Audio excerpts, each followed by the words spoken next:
There we go. Hello, and welcome back to Coffee Break. I'm your host, Faith Jacobs, and joining me today, we have a new guest on the show, independent author and former special education teacher, Miss Wendy Haller. Welcome to the show, Miss Haller. Can you start us off by telling the audience a little bit more about yourself and what you've written, and then following that, we will dive right into my questions. Sure. Well, thank you for having me on, Faith.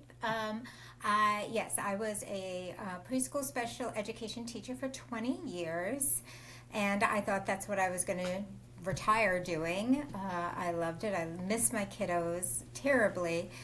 But unfortunately, about 2.5 years ago, I was taken out of work due to I've psoriatic arthritis as well as a few other disabilities, and unfortunately, I wasn't able to continue in my position. And since then, I started writing, and I've always been a writer. I just kind of kept it more for myself. And when I was taken out of work, I kind of went into a deep depression. Not kind of, I went into a deep depression over it. And my son was the one who encouraged me to really start moving. He said to me that I want you to, he was going off to college, and he said, I want you to write, and I want you to keep writing and don't stop. And when I come home, I want you to show me what you did. And so with his encouragement, and I made him a promise, I got to keep my promise to my kids, I started writing, and it's been 2.5 years now. I published my first book, which was my poetic memoir, a little over 2 years ago, and I've published 6 books since then. 1 in poetry, 3 in children's picture books, 2 women's contemporary fiction novels, which I'm actually working on the third one. Or it's a third novel, but it's a second in the trilogy. So it kind of just, once the floodgate was open, I can't stop, and I love it. And I'm itching right now to just write, but life keeps getting in the way, and I'm like, no, I just want to write. The characters are talking. So that's where I am now, and it's not anything I ever anticipated. So it's exciting. Yeah, I know what you mean about life getting in the way and you just wanting to write. And it's like you need to rest, or this is happening, or that's happening, Yeah. and you're getting pulled in a billion different directions. So to our first question, in your brief correspondence with me, of course, and as we mentioned in your intro, you were formerly a special education teacher, and you had said to me that you were very appreciative of all that it taught you. Of course, as you know, this show is neurodivergent friendly. We have a neurodivergent guest, and I hope neurodivergent listeners, those with disabilities.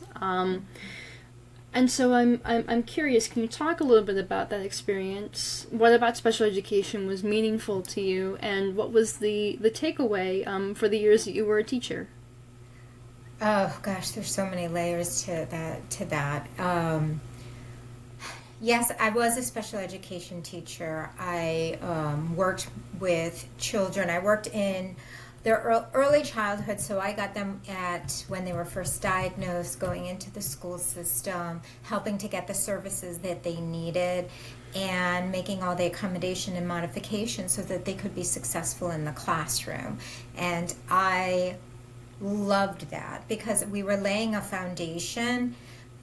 As you know, most people know, early intervention, especially for people who are neurodivergent, to give them the tools and the skills to help them be successful. The earlier you can incorporate those things, the more beneficial, as well as the longer they're able to use those skills in their life. Like it's harder to teach an old dog new tricks, and so I thrived on what can I do to help my students become successful in their learning and members of classroom. A lot of social skills aren't always come natural, so working with the social development and the ADL skills was a main part of my day.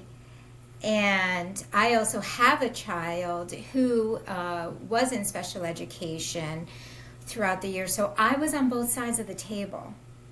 And so I could sympathize with my parents because I'm like, I'm you. I was advocating for my child every single year. And I even remember, I would say to my parents at the parent-teacher conferences, and I would say, I'm your child's advocate for the 1 year they're with me.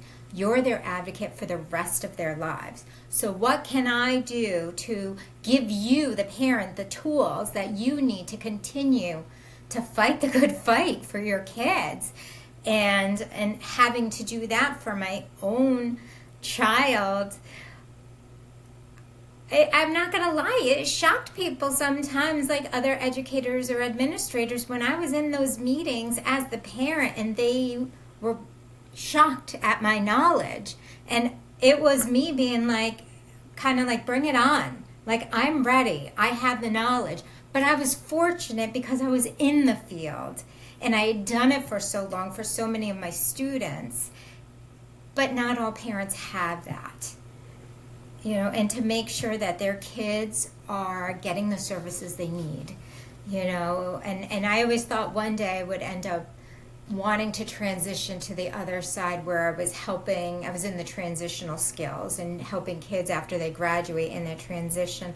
Unfortunately, obviously, that didn't work out, but all along I just wanted to do what I could to support my kids and their families.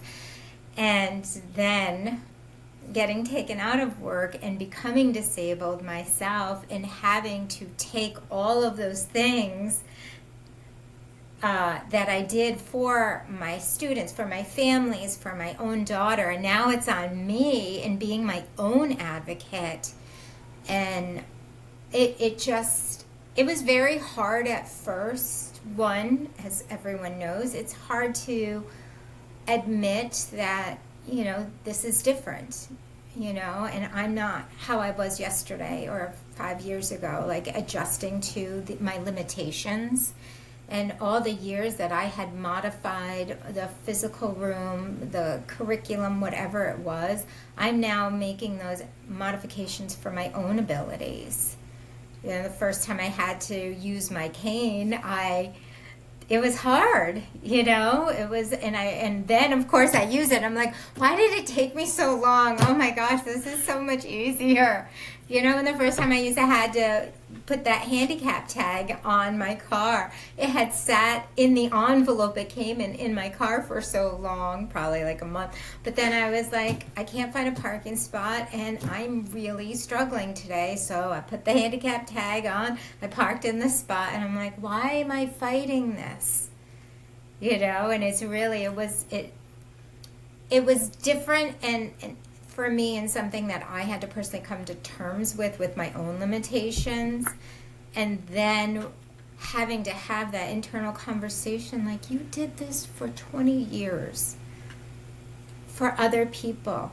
There's nothing wrong with doing it for yourself too, And I mean, and self-advocacy, I remember there were times when I was in college where my self-advocacy would actually get me more bullying and more opposition, and I cannot imagine, trying to self-advocate for yourself probably in adaptive workspaces or non-adaptive workspaces or events or with people. Like, it is, becoming disabled later is such a unique conversation in of itself, and one that I've often thought about. I was a late diagnosed woman myself. I was born this way, but the signs were just not noticed, and so it was so interesting to me coming into the world that I was, because there were so many shifts happening in the world of disability at the time that I got diagnosed.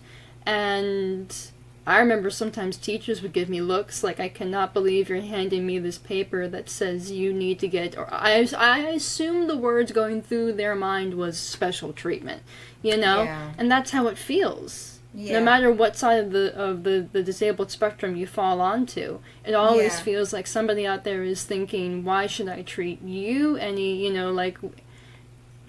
why should I treat you as special when you're not special, or something like that. And it's like, well, I just have different needs and accommodations than you do. If you'd like me to accommodate you, why can't you also work to accommodate me? Yeah.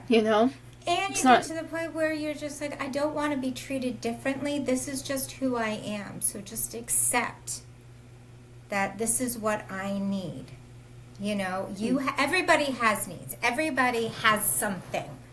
So just having other people, and with, I live with a chronic pain and a chronic illness, and we call it a silent illness.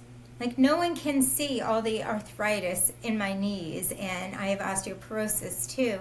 No one can see it in my back, but I'm in pain, and it's like, there are certain things that, even for my daughter, she for a few years she had to wear a hearing aid, and I was so, it's like, please world, be kind to my kid, and she had long hair, and she'd always tuck it and hide it, and she'd roll her shoulders back, and she'd walk into school, and I'm like, she's so much stronger than I give her credit for. Like, good for her, But then I'm also like, please, world, be kind to her, And now what's so beautiful, I think, about the world that your daughter and even I and some of my peers are coming into is now we have media out there like A Sign of Affection, or we have A Silent Voice. They're two animated series that tackle deafness and disability and bullying and growing up and young adulthood. I mean,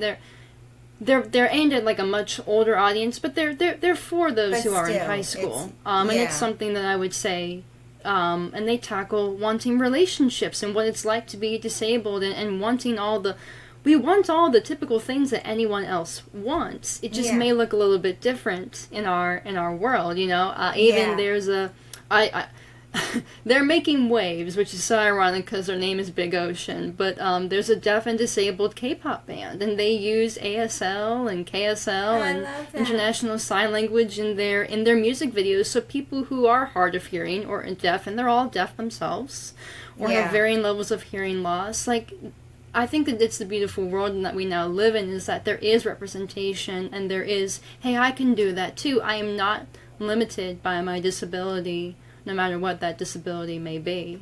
Yeah, if you ever get a chance to, I know they have an Instagram page, but there is an ASL theater, and they did Hamilton, and it is beautiful. And it is so moving because of the expression that they use while signing the songs. I mean, every song I want to cry just because they bring another layer into it. And I'm like, see, it's just amazing. Like, there's availability for everybody to experience the world. So my second question on the same subject matter to you is, how does one shift from special education work to becoming an indie author?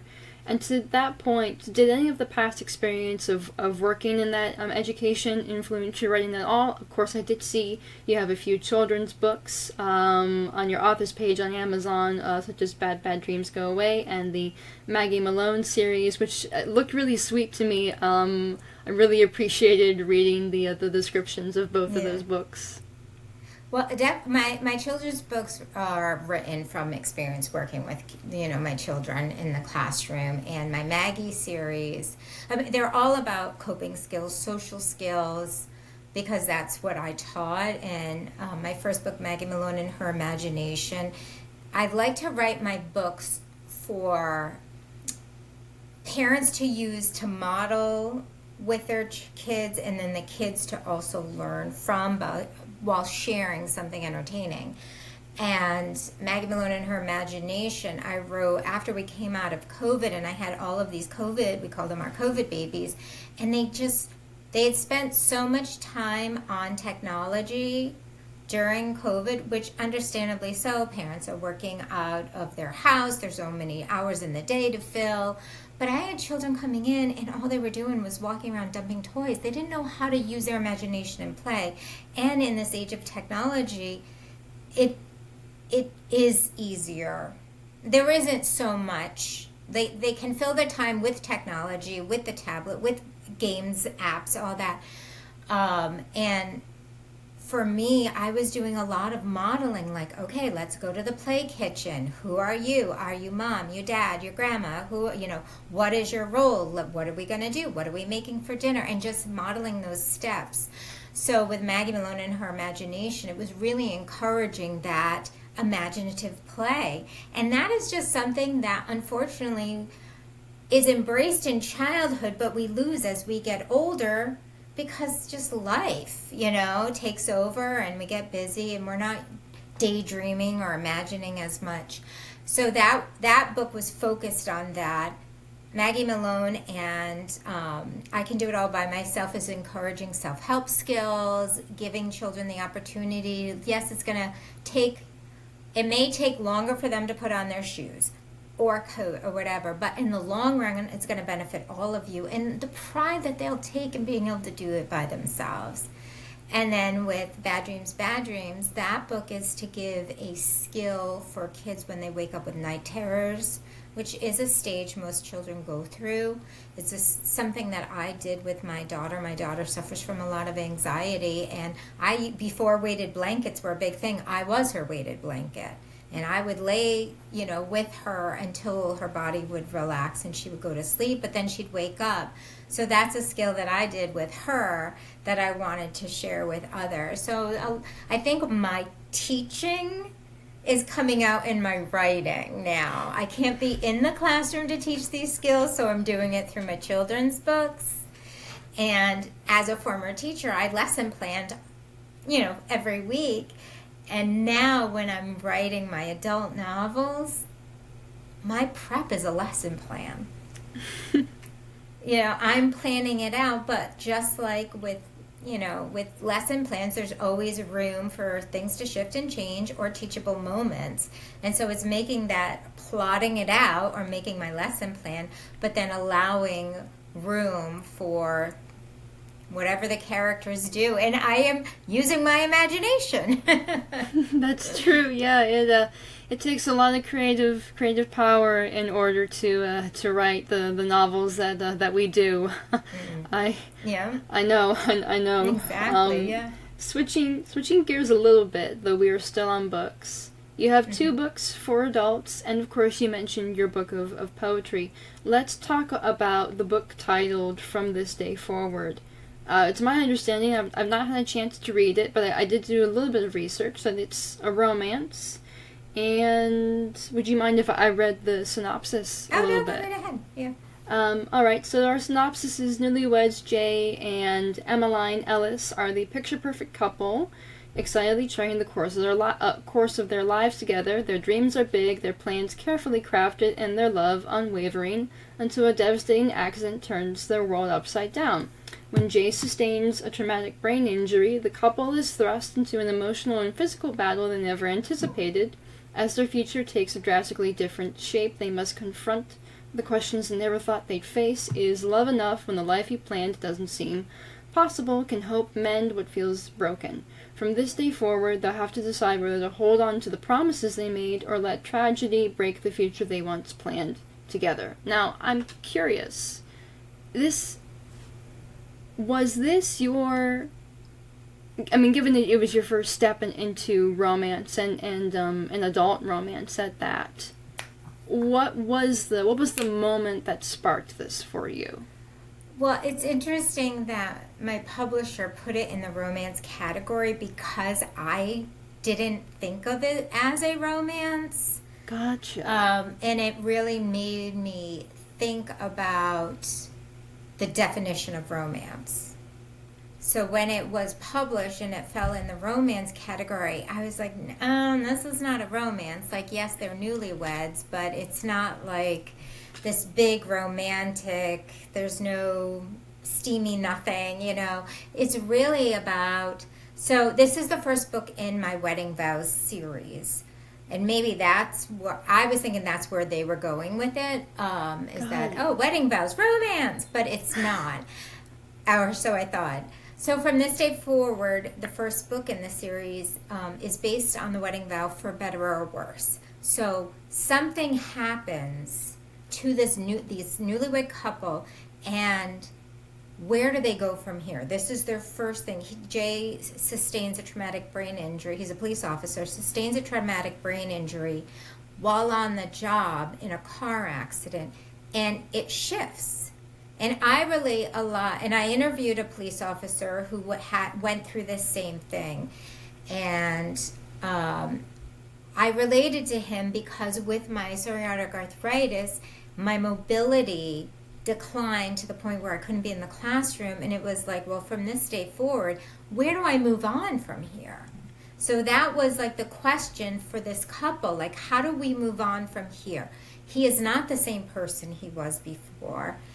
And Jay had the journey of, who am I if I'm not a police officer and I'm not doing what I define myself? Like, who am I? I'm a police officer. What do you do? I'm a police officer. That was the whole definition of his being. So he has to come to terms with this new version of himself. And then Emmeline has to decide, can I love this new version of him?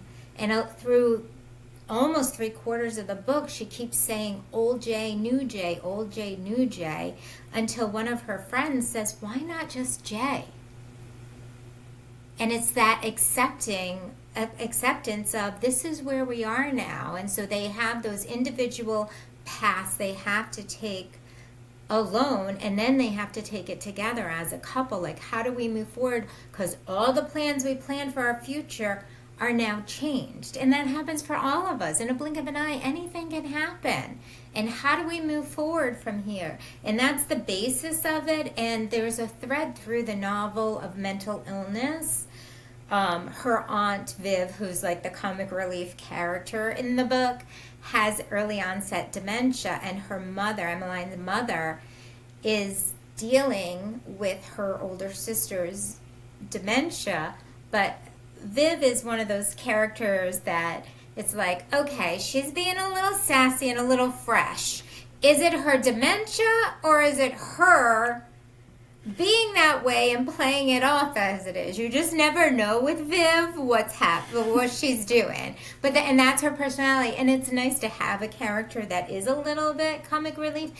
And it's just part of having aging parents, is that decline, or aging family members, which my husband and I are going through right now with his mother.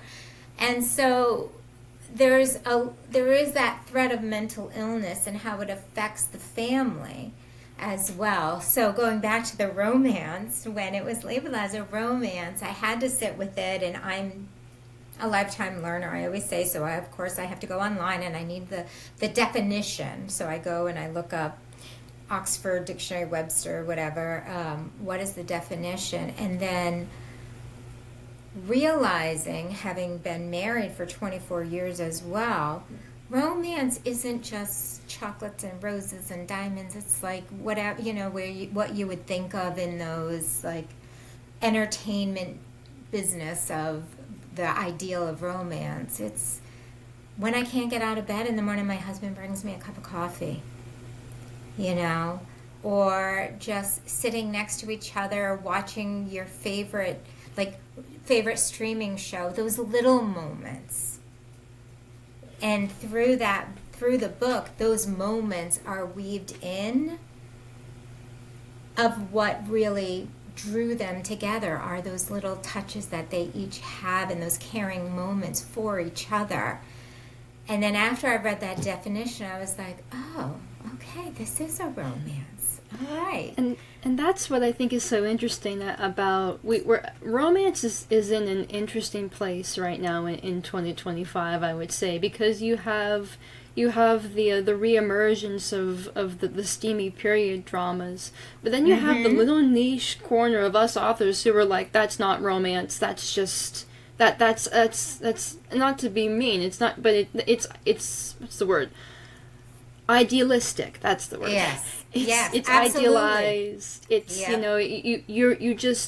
you want the characters to get together. You don't really want to relate. You don't want to watch the relationship grow and flourish. What you're talking about are the kinds of books that I adore and I'm always looking for in romance, so to speak. I'm looking for the relationship. I'm looking for, I call them not the physical intimacy. I'm looking for the emotional intimacy. Oh, I'm looking 100%. for the I'm looking for the moments where they do something silly or hilarious, or he buys her a gift, or she does something, to make him feel seen, loved, heard, like, and vice Yes. versa. Like, Absolutely. I'm looking for human relationships in a genre that often tries to sell them as fast paced and quick to get things going on that don't always Exactly. need to It's happen. not all about the meet cute. They end up in bed and then all the Yeah. It's not all about that. And that's what I'm like you. I'm drawn to relatable characters in real life situations. I like emotionally driven, relatable characters. I write dialogue is my comfort zone.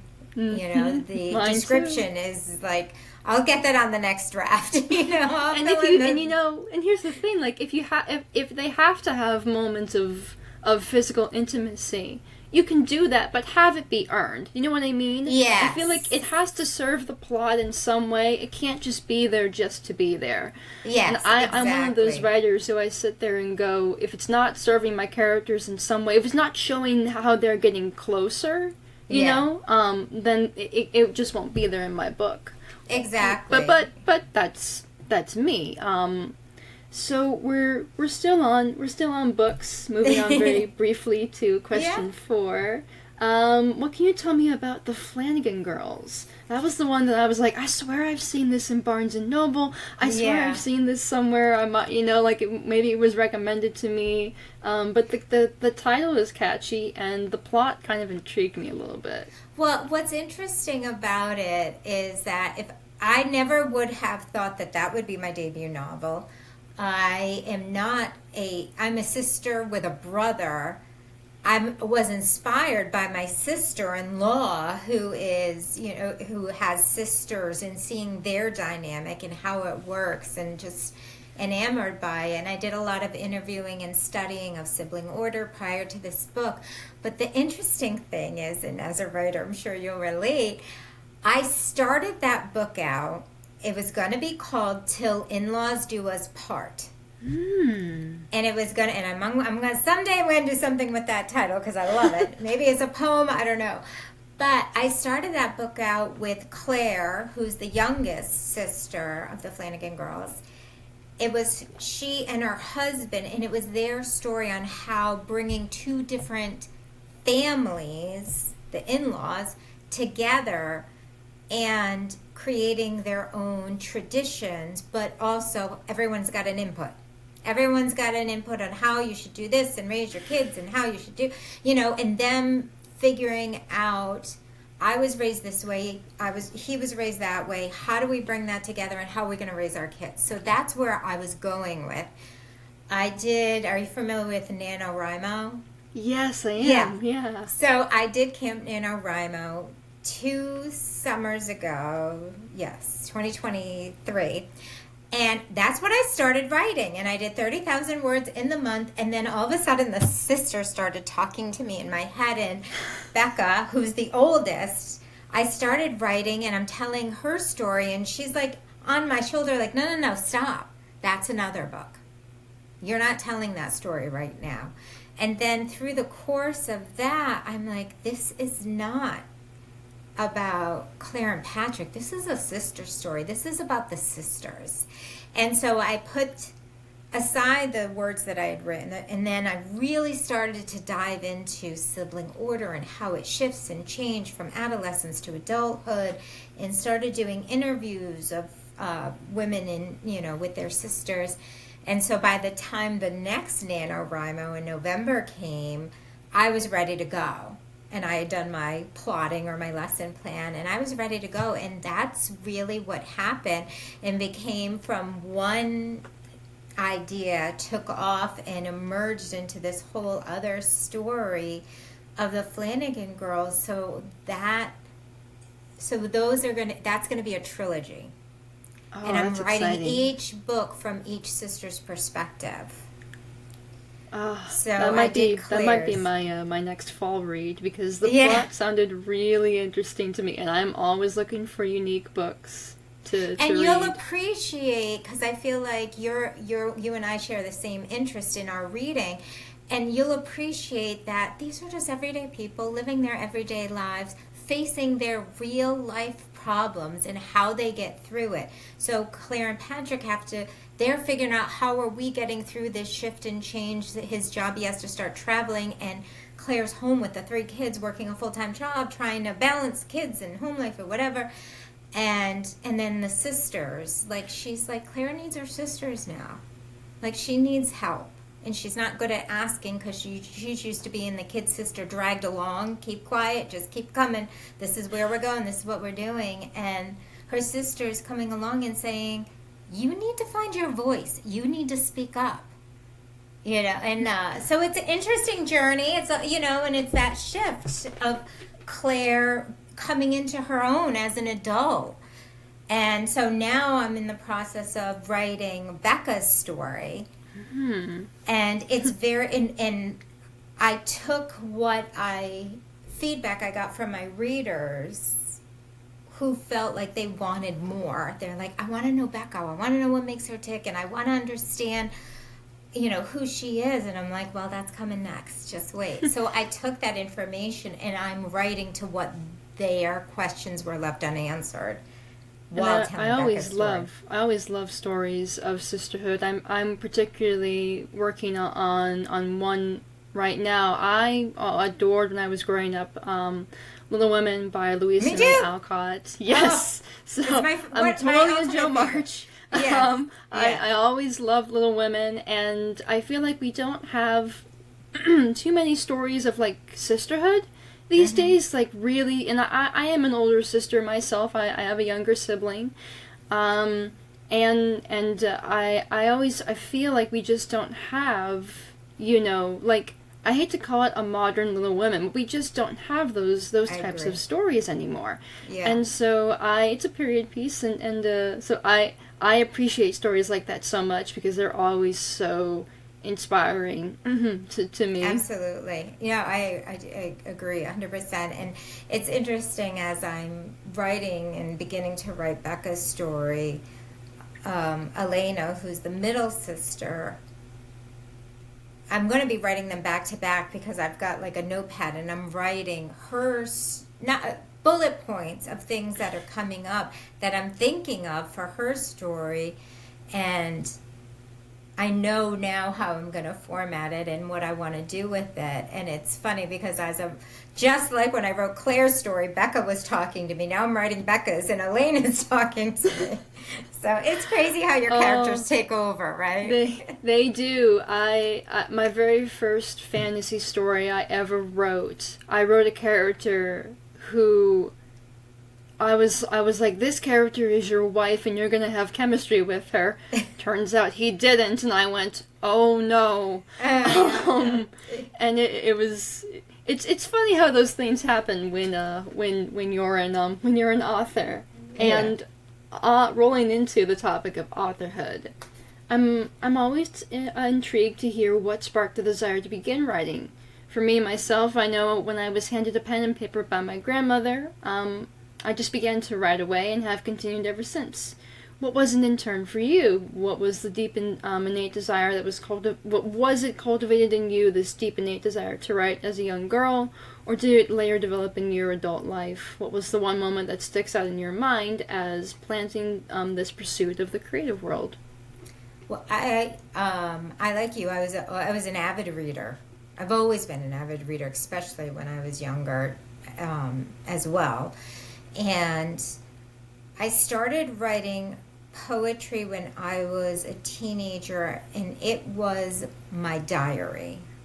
I didn't write a typical diary. I would write poems based on how I was feeling or things that I observed happening in the world. And so that's kind of how I started. And then when I went to college, I started writing short stories. I actually was a journalism major, so I was writing all the time in school, whether it's, article for my college newspaper. I wrote for our poetry magazine. And so the writing was always there.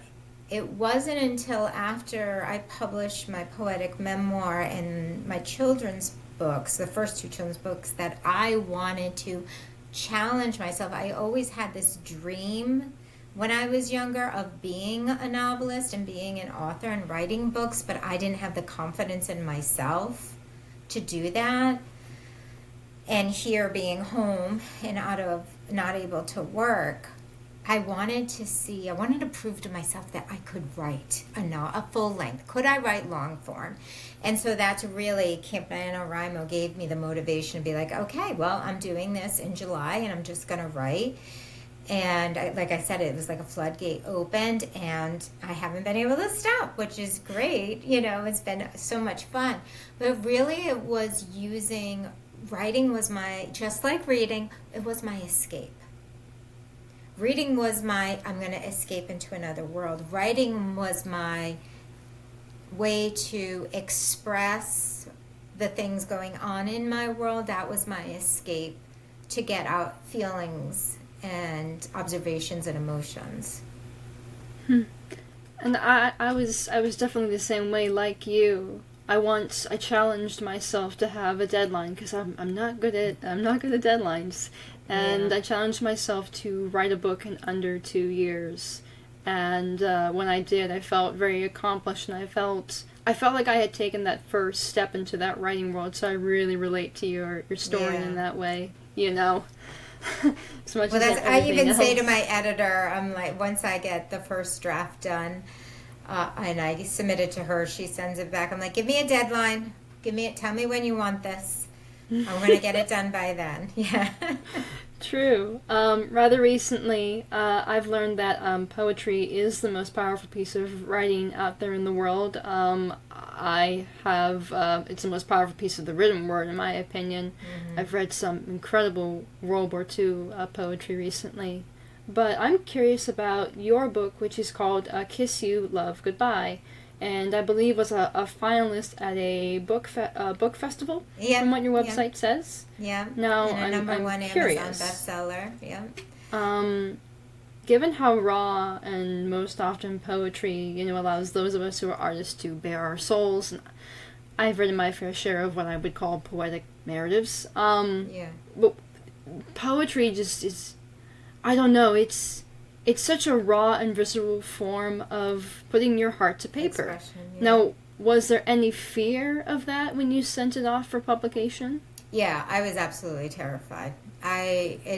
To be that vulnerable, and in that book, those poems, they're not all of the ones that I've written, but it was a compilation of poems from when I was a teenager up until I was 50. And it was the different stages in life that I had gone through. And and it's divided into 4 sections. And that first section was really,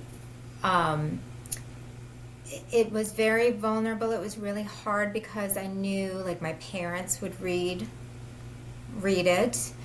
And they would, find out things they probably didn't want to know that happened to their daughter, or the feelings that I had. I don't want to make a blanket statement, but, at some point in our lives, we all get to the point where we're like, oh my gosh, this is just so hard. Like, whether it's suicidal ideations or just like, you get to the point where it's like, I just can't do it anymore. And then tomorrow you wake up and everything feels better.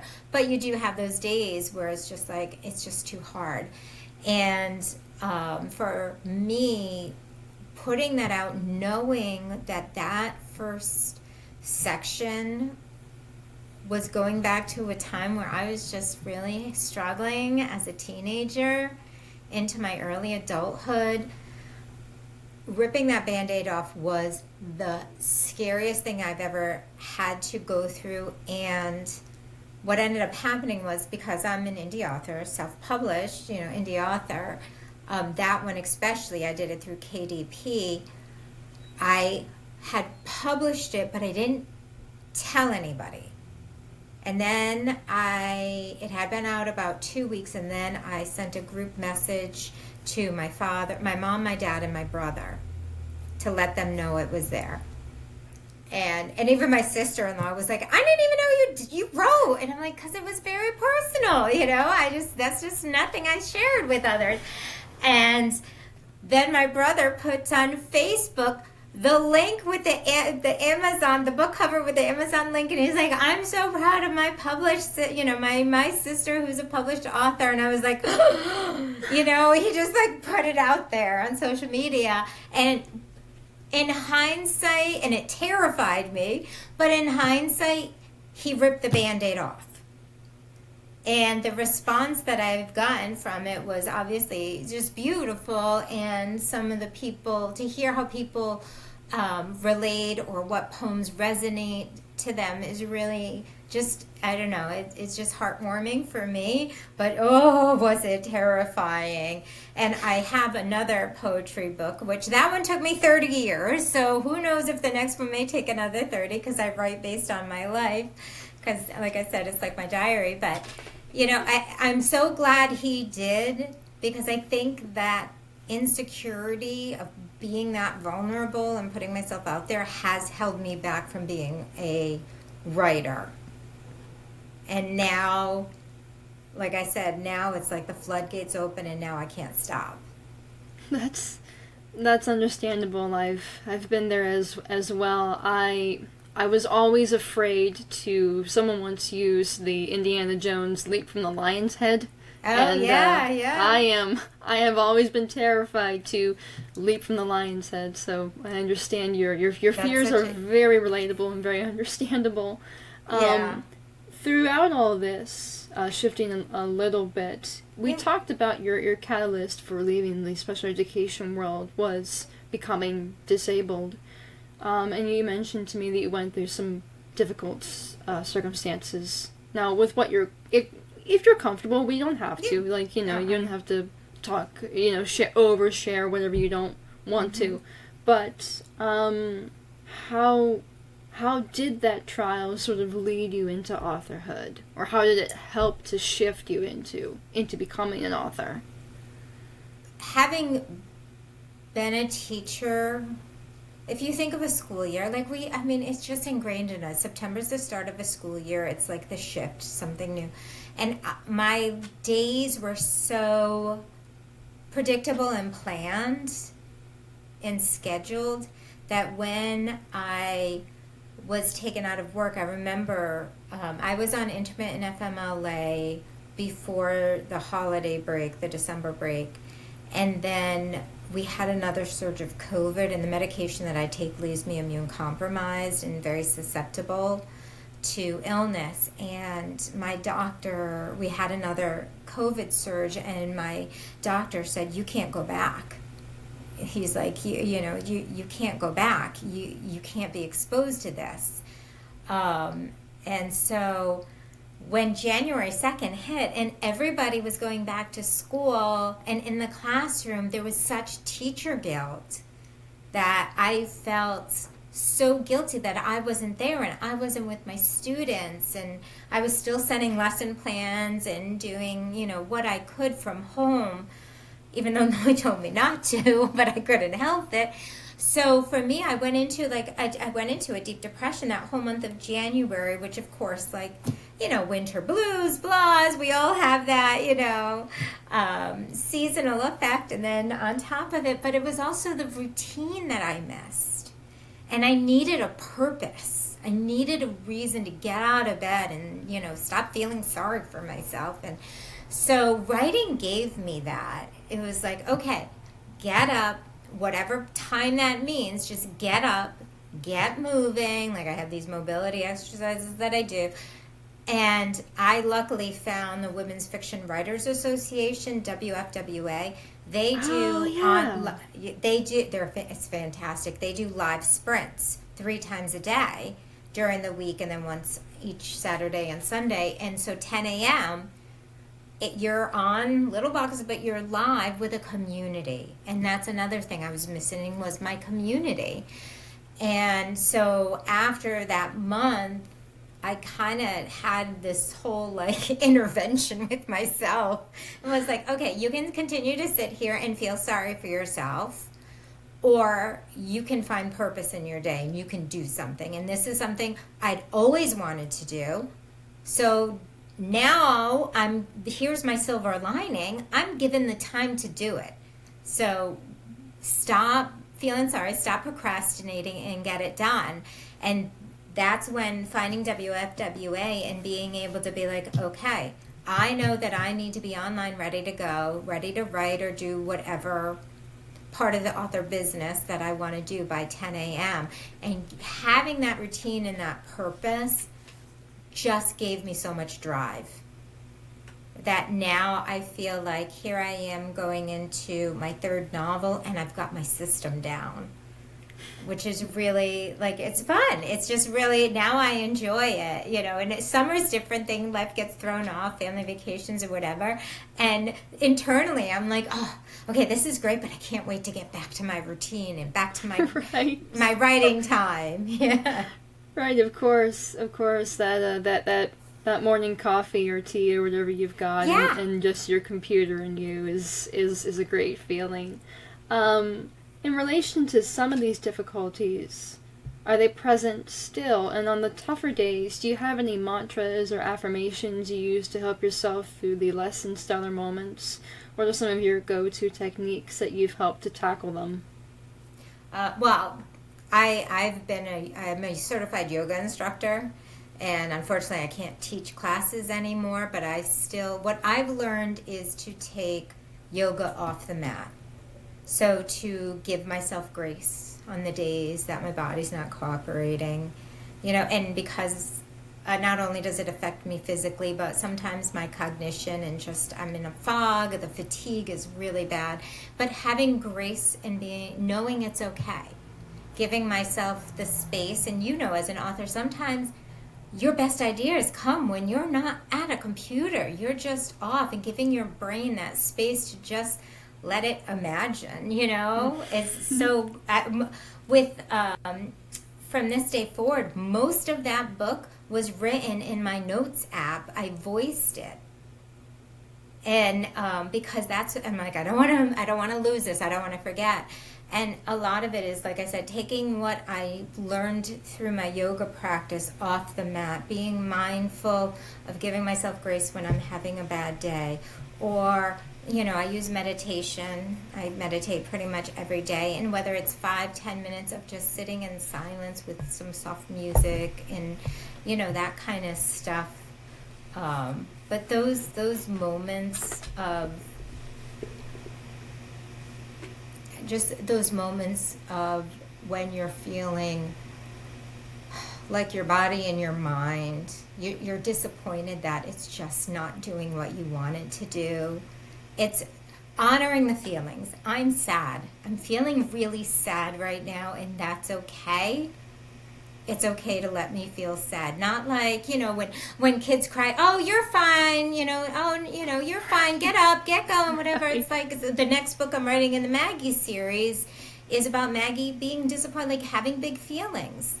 You know, I always go to that. There's a book, and I won't name it, that in one of the quotes throughout is, you get what you get and you don't get upset.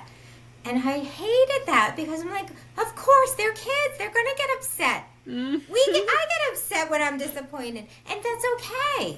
And honoring those big feelings. How about you get what you get, and you can say, like, if you don't get, there's no more vanilla ice cream, so you have to have chocolate. You get what you get, and you can still say thank you.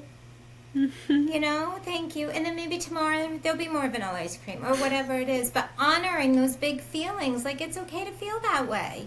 And I think that's and I would say that as authors and as creatives, it is good that we have resources out there. I use Headspace. Headspace I use Headspace. Yep. I use their breathing techniques to help me, you know, like process anxiety or my emotions or a moment that I just need to take to myself and breathe. And there are beautiful apps out there that you can find as well that also encourage kindness and self-care. I use Insight. Sorry, go ahead.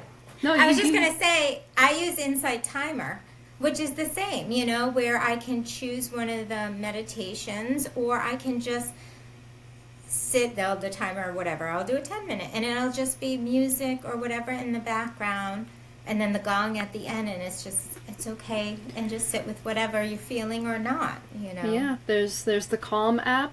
I know there's that for kids as well. Yeah. There is even Star Wars has a couple of things. If your kid's a Star Wars nerd, there are some there is a breathing exercise related to to Star Wars in that way that I thought was It's fun so and true. cute. I used to use Cosmic Kids yoga in my classroom, especially if we had to have indoor recess. We do Cosmic Kids yoga, and she has a beautiful series on breath work, like the rainbow breath or butterfly or whatever, and the kids loved it. They loved it, and it's such a great thing to instill with them. Yeah, exactly. So, let's see. Yes, your genres. Looping back around to writing for a minute. Yeah. You've written, mainly, like, adult women's... They would class... Now, this is, the name escaped me. Goodreads. Goodreads classifies... your books as chicklets, which I haven't heard that term since the 2000s. I know, I hadn't either. But yeah. you've written adult women's novels and books for children. But is there a genre you're hoping to break into and try that's different than what you've written for your current ones? I think that I would love to try. I was like a crazy Scooby-Doo fan as a kid. My brother and I, that was like Saturday morning cartoons. I think it would be fun to try and write like a cozy mystery someday. Oh. I have like a few too many books in like the back of my mind that I still want to write. I have like 3 or 4 books still. But I think it would be fun to write a cozy mystery sometime. Mysteries are the best. Yeah. I used to write a bunch of like really, really cliche ones when I was like high school age. And I sometimes go back and think, should I revive one of these or combine them all into, but like mysteries are just so much fun. And like maybe bordering on like say like Nancy Drew, not Riverdale, like Nancy Drew. Yes, right? Oh my gosh. Well, and I grew up, they had choose your own adventure books. Oh, I love those. So you'd get to like page 20 and it'd be like, if you think this should happen, go to page 45. If you want this to happen, go to page 32. Those were my favorite because you could read them over and over and it'd be a different story.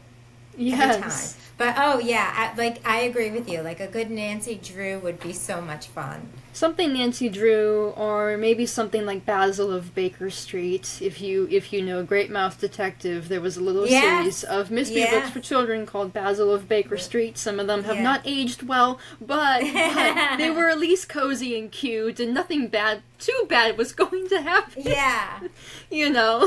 Yeah. We have too many dark mysteries these days. I know, we exactly. need some sweet sleuths. Yes, exactly.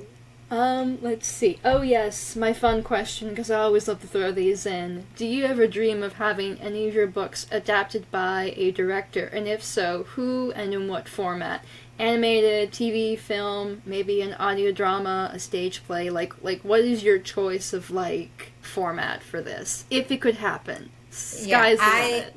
I absolutely love that idea. I would love for that to happen. I don't know if there's any author that wouldn't love to have a film adaptation. I always think of especially Flannigan Girls as Virgin River or Sweet Magnolia series, like something really like heartwarming family.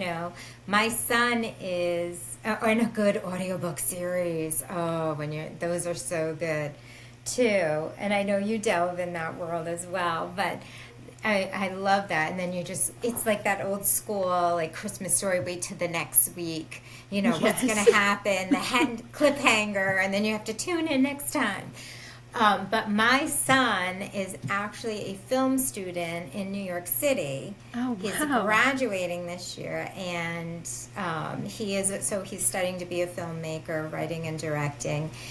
And I think the dream for me would be to see him turn one of mine, to take my words and bring them to life in a visual form, would be just the icing on the cake. It really would. So cool, and congratulations to him as well. Thank you. That is a very I know a couple of filmmakers myself. It's tough. The schooling for that is tough, but it's so incredible to me. Yeah, Let's he did his see. senior thesis this summer. Shot it from here, from our house. With well, not. He did all his locations locally to us up here where we are, and seeing him in his element, doing his thing was so inspiring that I'm just like, oh my gosh, I'd love to see what he would do That is with so one of incredible. my stories. Yeah.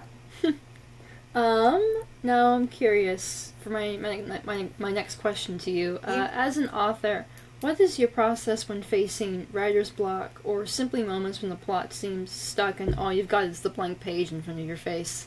How do you get out of the ruts you may fall into when the inspiration is at an all-time low? When those times come, especially writer's block, that's me feeling I need to step away. I need to walk away, clear my head, and then just let the story unfold. Whether it's the characters start talking to me, going out in nature is huge for me, going out for walks. Talking out my story sometimes, even like I use my son a lot. I'll bounce things off of him quite a bit. And sometimes just talking it out loud really will like spur something. And then I don't know about you, but I really get inspired by reading other authors, reading other books. My mind will wander back to my own story, and then something will click, or something in another novel I'm reading might inspire something that I'm like, oh yes, I get it. Okay, there it is. And for some reason, when I'm writing fiction, I can't read fiction, so I read autobiographies. Hmm. And as part of my research, I've been reading the autobiography of Molly Jong Fast, and How to Lose Your Mother, it's called. Oh. And in the first chapter, she has this like one line, and I was like, just something about the emotions in this one sentence just knocked me backwards. And I was like, that's their relationship. That is Becca and her mother's relationship right there. And I was like, and that's what I need to think about while I'm writing their dialogue when they come together, is that relationship. So It's really, interesting. I do get really inspired by other people's writing. Oh yeah, I mean, like we always say, or at least I heard one of my favorite authors, Matthew Daly, of the book, what was it, Rise, Lantern City was a steampunk graphic novel, and he said honestly the best writers are really good and well-rounded Yeah, readers. You know, absolutely, and 100% the agree. bookshelf behind me, which you can see a little bit blurred, if you can see it in full, it's just stacked with just things I have read over the years, from fantasy to fiction to history to, you know. So Yeah. I definitely agree with you there. Um, Now let's see. Imagination or inspiration. We've been talking a little bit, and you've said that you have drawn, for a lot of your novels, a lot of your adult novels, from some of your personal experiences. Hmm. But if at points you had to draw from pure imaginative construction, if the latter is part of that, what kind of research did you do to help you flesh out the dynamics of your characters and the trials they face that you may not have experienced? So I do a lot of interviews.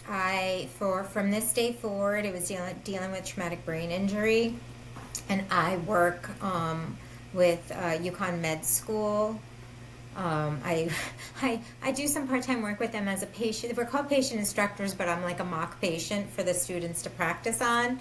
And when I was there, I interviewed one of the doctors there. He's a teaching doctor who worked with traumatic brain injury patients for over a decade as a therapist. So for me, and maybe it's the journalism, I joke around saying I'm using my degrees backwards because my master's was in early childhood special education, and my bachelor's was in journalism. And so I'm using those interview techniques. I want to gain the knowledge. So I do a lot of interviewing right now with Regret No More, my new book that I'm working on. The mother has breast cancer. I've never had breast cancer. My mother had lung cancer, so I know that, but breast cancer has not affected me or anyone too close. My aunt had it, so I've interviewed her. And so I've interviewed different people, whether it's the caretakers or the family members or the person themselves.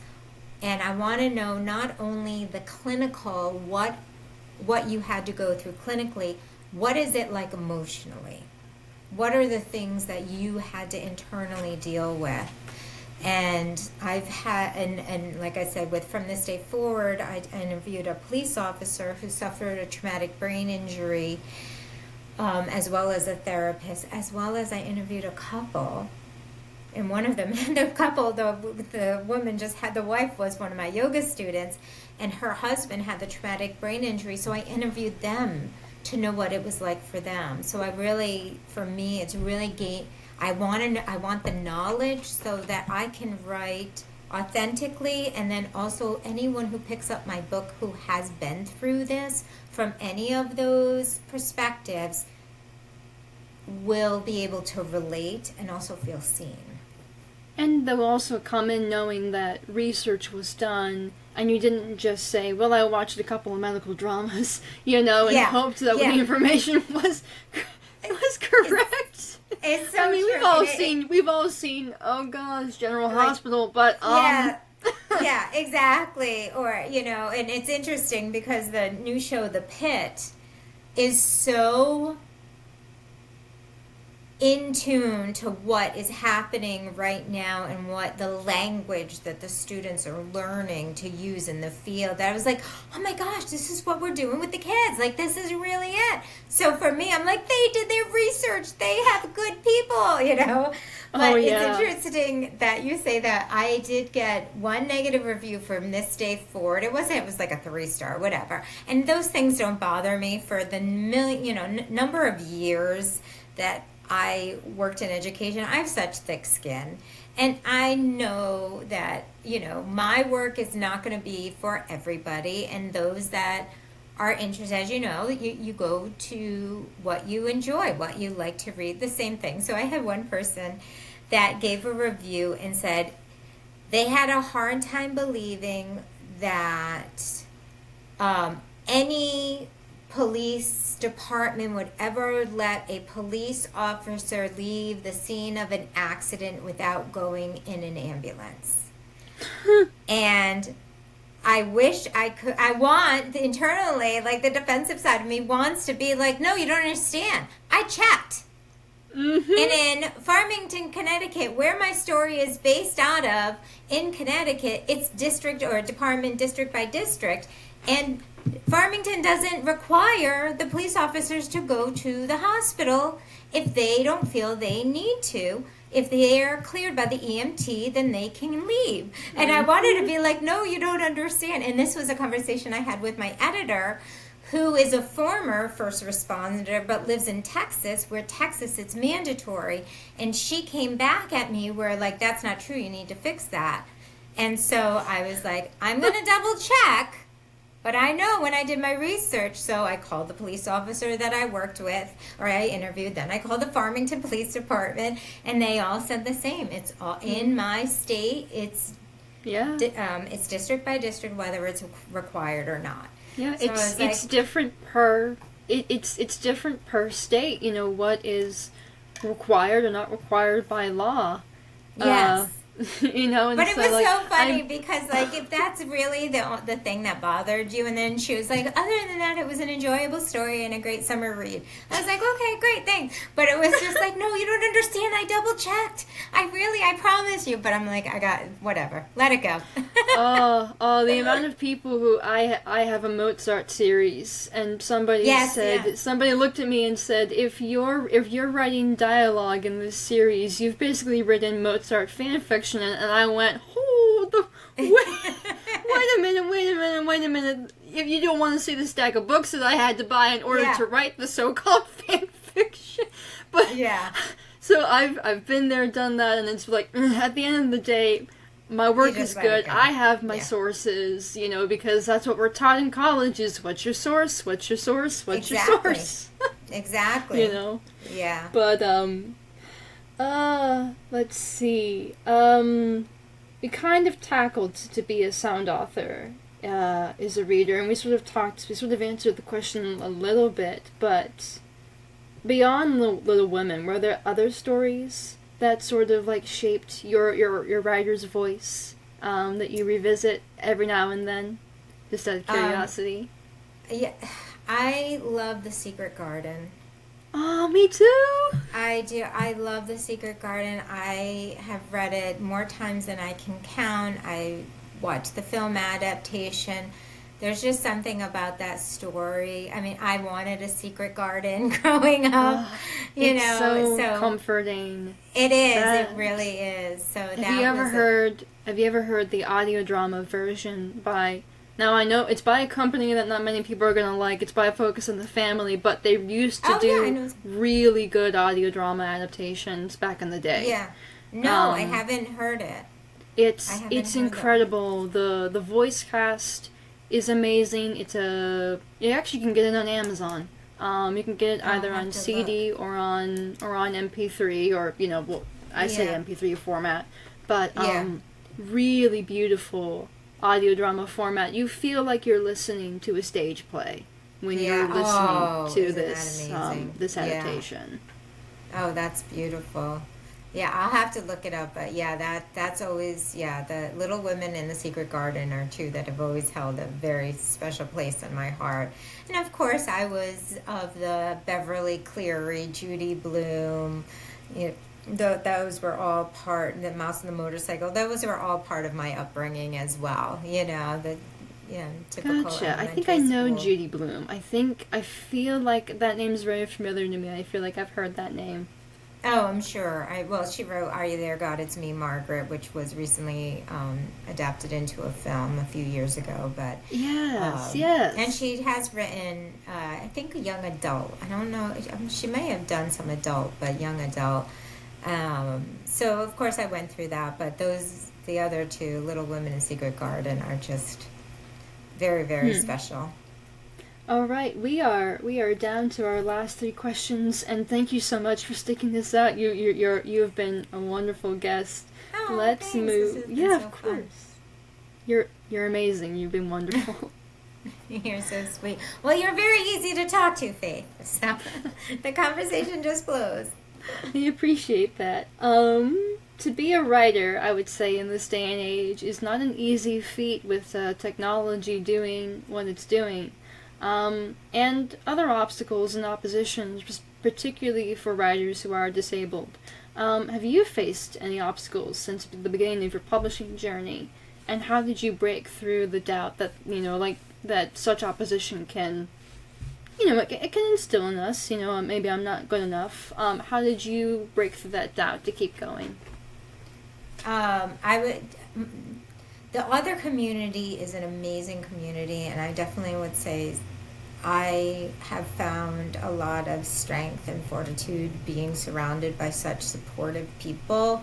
And the one thing that I always keep close in mind is that for readers, when they finish one book, they put it down and they pick up another. So there's a room for all of us,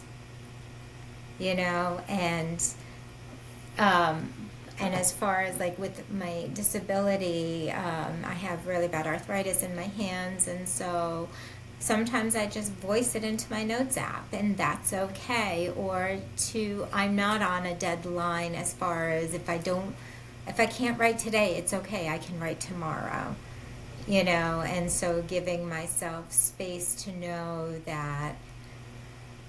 And maybe this is why I might end up never traditionally publishing, because I like to have the independence of not having that pressure to perform, working in the education system for as long as I did, having to answer to a lot of the politics, the administration, and all of the things and the restrictions when trying to be politically correct here, but oh, it's okay. You're totally fine. It was really hard when, as teachers, we want to do what's best for our students, but we're constantly getting pushback because it's not in the budget, because it's not based on this, because there are all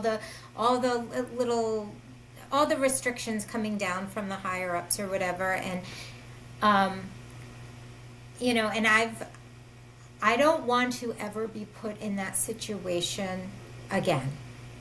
I really don't, and I know maybe that's a little idealistic or dreamy of me to think that that's not how life in the world runs, but I would like to, with this new career that I'm pursuing, I want to do it on my own terms.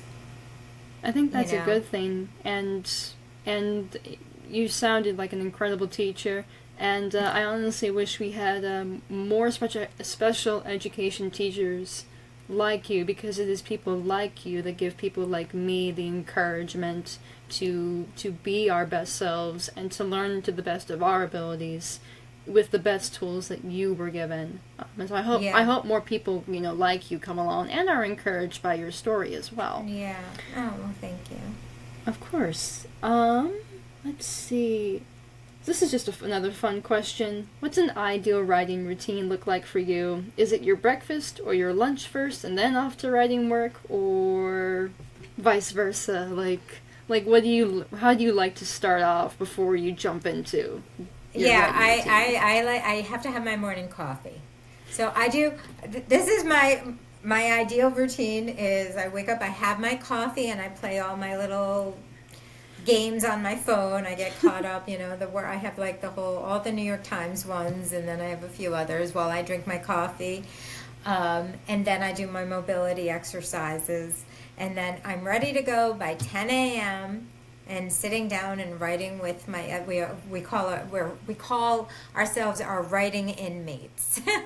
It's a write-in, the WFWA write-ins, but writing inmates, and being on, because it really just it motivates, and it's also just so good to know by noon I've written, I've gotten it in, and it's exciting to have that and know. It's like, for people that like avoid exercise and like, okay, I'm going to get up and exercise. Oh, I don't feel like doing it now. I'll do it this afternoon. Oh, no, I don't feel like doing it. Writing can be the same way. You get in your own head and it's like, I want to do this and I don't want to do this. I do want to do this. And now I just, but look at all these other things. We're our own worst enemies sometimes. And that's my ideal day is, having my coffee and be ready to go to write by 10 a.m. And with my psoriatic arthritis, the fatigue is so bad. I have a window of 10 to 2 where I have I'm most productive. So knowing that at some point during that time, I'm going to get any part, whether it's writing or working on my writing business. As you know, advertising and marketing is the bane of our existence. Yes. And exposure and doing your social media and all of the things, the budget. And I had a summer intern this summer. I had an intern from the high school working with me, and she's like, I had no idea. And she wants to be a writer. She's like, I had no idea this is all the things you have to do. I'm like, oh yeah. Uh-huh. Yeah, and like they say, it's 80%, advertising, 20% writing. Writing, yeah. Yeah, it's really a checklist true. of things that it's 50% your own marketing, 20% like please buy my. No, it's 90% please buy my book. I need exactly. money. Yes, exactly. And share, and everyone review and share. I always say my little tagline is. Read, review, recommend. The 3 O's. Read, review, recommend. But that would be that's my ideal day. Because then by noon, I can have lunch. I've written. If I still feel inspired, I can go back to it. If not, I can do all the other busy things that I need to do in my house. Do you use writing gloves or something like compression gloves to help you a little bit? Yeah, I have compression gloves that I use. Yep. Yeah, I was curious if you, since they're in your hands, if you were able to use like compression to help at all. Yeah, no, that is a huge help, actually. And we are on our final question. Of course, Yeah. thank you again so much for coming on board the show. And without further ado, here's our final question. If you could turn back the pages to the moment before everything changed, when maybe you couldn't see where you were going to end up and life seemed to be at its most uncertain of points for you, what would you express to yourself then, given all that you've gained in the present with everything you've done and all that you will continue to accomplish in your life as an author? And what piece of advice might you offer to yourself who doesn't know all the beautiful things that will come out of this shift in her life? Well, it's interesting. One of my favorite movies is, of course now I'm like blanking on it. Oh, God. That's Robin all right. Williams. This is my brain. It's starting to show. Robin Williams, the poet. Oh, Dead Poets Society. Dead Poets Society. Thank you very much. Dead Poet, Carpe Diem. So, in my high school yearbook, what did I write for my quote? Carpe Diem. I was always seize the day, and I was always, how much can I get done in one day? So, it has shifted through the years. It was seize the day, carpe diem. And then it shifted to trust the journey. You never know where it's going to lead. And I was saying that probably through my 30s. I got my master's when I was in my late 30s. I'm going to trust the journey because I never know where it's going to lead. And did that. And then with everything's been going on, I realized as I say trust the journey, it was always like saying the word trust always had a little bit of fear. There's something about I'm going to trust this is going to happen. I'm going to trust, I don't know, like trust this is going to work out, and trusting the journey. And then with the last couple of years, it changed from trusting it to embracing it. I'm going to embrace the journey because you never know where it's going to lead. And embracing it was like, I'm going to get on this surfboard. I'm not standing up because I can't do that. I'm going to sit down and I'm going to ride these waves along the shoreline. I don't know where it's going to lead me, and that's okay. I'm just going to embrace. I'm going to sit on this surfboard with my face up to the sun, drawing in those beautiful sun rays, and I'm going to just, embrace it and see where it leads me. And I think that's the big thing in the shift of my mentality was from seize the day and do everything you can fit into one day and go, to trusting it. All right, I'm going to take this risk. I'm going to trust it and see where it leads to. Now I'm embracing this journey because I don't know where it's going, but that's okay. You never know where it's going to lead. And I think that's the big thing that I've learned through my illness and through my authorship is that we don't know where it's going to lead, and it's okay. It's okay to just sit there and ride it along and embrace it, So I'd say that's where I'm kind of at now. Yeah. And that's the beauty of any creative journey.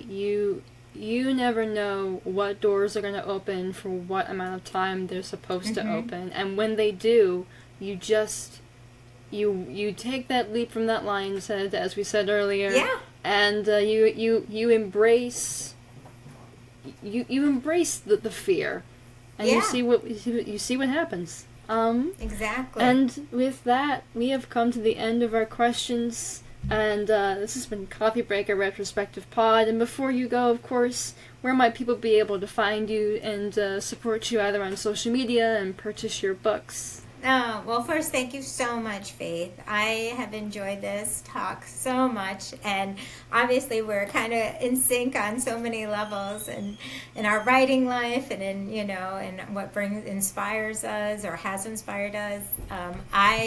You can find me on my website, Goodreads, Amazon, all the social medias. It's just Wendy Haller, author. My books are on Amazon or Bookshop. Barnes & Noble. My adult novels are in Kindle Unlimited, and I also have a YouTube channel where I have read my children's books And all my children's books are in a program that distributes free books to inner city students, and I taught mostly inner city kids, so I wanted my books to be available, and so we made them into video books so that the kids could watch them online and I read them for them. So that's also there too. So that's exciting, and I will link all those down below. Of course, you can find me at Faith Jacobs Official on Instagram. Official is spelled wrong, so you'll have to put one I instead of two. I'm pretty sure. But I will link, of course, my author's website as well, and all the relative links for me. And this will be out in video format on my YouTube, and will be in audio format on my Spotify, which is CoffeeBreak, a Retro-Spective pod. Thank you again, Miss Howler, for being here, and we'll see you all on the flip side, everybody. Take care. I'm stopping the recording.